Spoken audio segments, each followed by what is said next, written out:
This experiment investigates torque, the rotational equivalent of force. Torque is defined as R cross F, or distance cross force. In a rigid body, it can be also R times F times sine theta.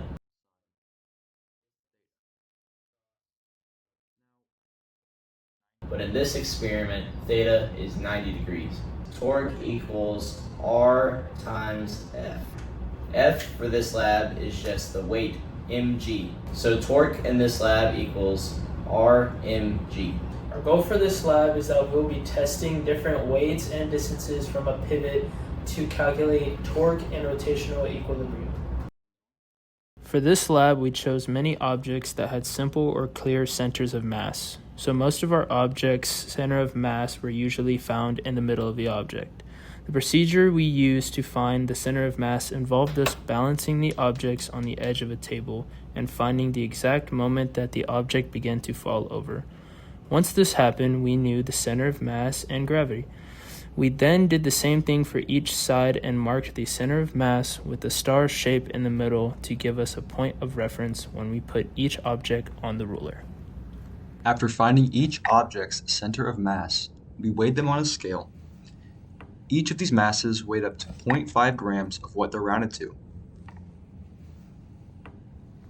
We have a 1 gram object, a 10 gram object, a 15 gram object, 30 gram object, and 60 gram object. For our first trial, we used a 15 gram domino and a 1 gram bottle cap. We placed the center of mass of the 1 gram bottle cap 15 centimeters away from the pivot point. As for the 15 gram domino, we placed its center mass 1 centimeter away from the pivot point. As you can see, this balanced our makeshift scale. Okay, so based on all the information given in trial 1, we can kind of show mathematically why this is true by this equation. M1 times R1 equals M2 times R2. So for our first mass, we had a 15 gram domino, and then we placed it 1 centimeter away.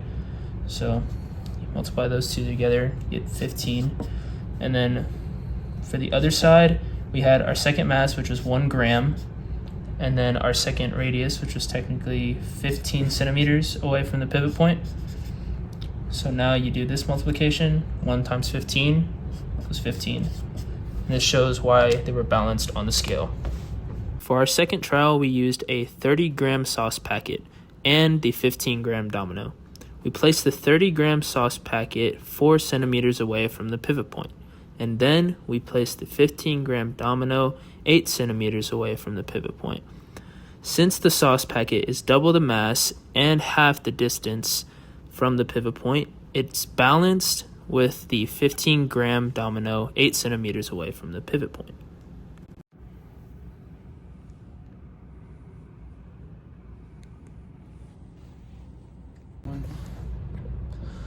Using the same procedure from trial 1, we can use the same equation.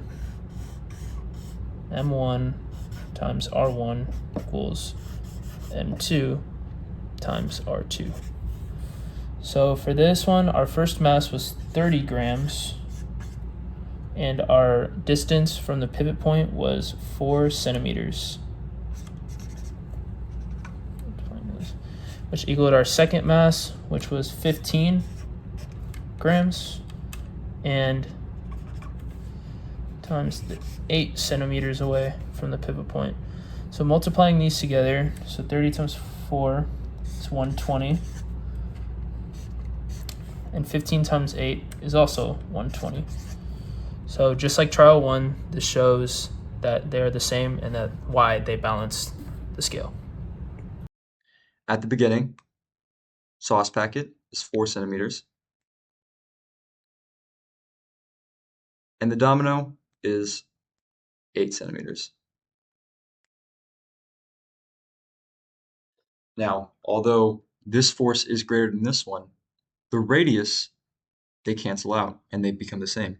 Starting out, our equation looks something like this, where the sauce packet weighs 30 grams and a distance of 4 centimeters from the middle. Our domino weighs 15 grams and is 8 centimeters from the middle. This is equal, and the torques will be the same. But if we increase the distance of the domino, let's say we add 4 centimeters to it, this side is 120, and this side would be 180. Now, as you can tell, this side is greater, and if we visualize this,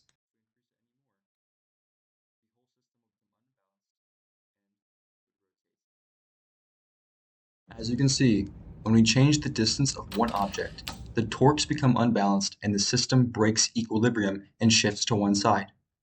The same thing also occurs when we change the mass of an object. First, we place two equal masses at the same distance from the pivot point. Because the masses are identical, the distances are equal, and the torques on each side is the same. Since torque is equal on both sides, the system is balanced. This state is called equilibrium, where there is no net rotation acting on the system. Now, we use a known mass and an unknown mass. The known object is a 3D printed piece which has a mass of 10 grams. The unknown object is the white eraser. We adjust their positions until the system is balanced. The 3D printed object is placed farther from the pivot point than the eraser, meaning it has a larger radius. The eraser is placed closer to the pivot point, about 4 centimeters, while the 3D printed object is about 6 centimeters. Since the system is in equilibrium, the torques must equal. That means mass times distance on one side equals mass times distance on the other. So the 3D printed object, 10 grams, at a larger radius, balances the eraser at a smaller radius. Solving this shows the eraser has a mass of about 15 grams. This makes sense because the object closer to the pivot point must have a larger mass to balance the torques. So in our demonstration, we have a known object, which in this case is a 3D printed object. It weighs 10 grams and is situated 6 centimeters away from the pivot point.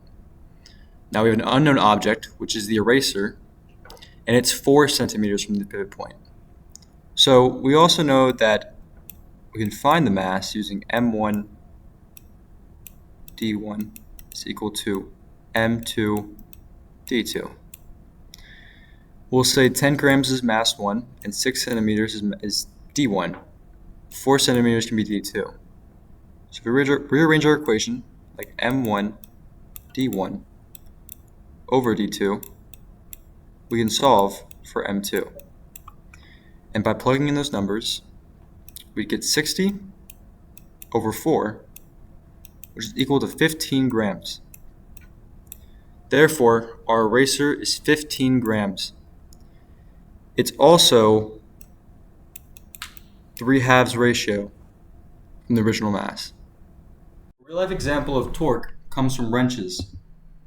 If you apply the same force to two wrenches, however, one wrench is at a greater distance from a pivot point than the other, the distance that is greater will exert a greater torque compared to the one that is shorter. This comes from the torque formula F times D, where if distance is greater, then torque will also therefore be greater if the forces are the same.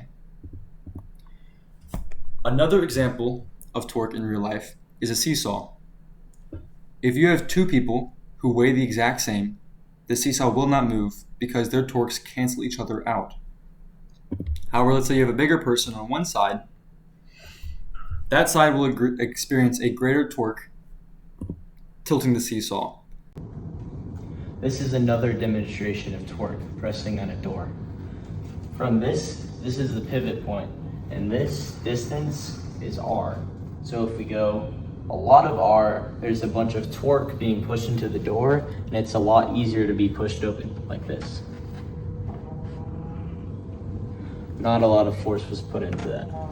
But if I go over here with little r, I need a lot more force to make up for the little distance in r. As you can see by my strain, that was a lot more force. Now, since this is a rigid body, the equation RF sine theta works for this too. When we make theta 0 and we press right here, the door goes nowhere because 0 cancels out all the force being applied onto the door. With torque being a vector, it has magnitude and direction. And the way we find the direction of torque is using the right hand rule. Take your right hand and curl your fingers in the direction of rotation. This will tell you if the torque is positive or if the torque is negative,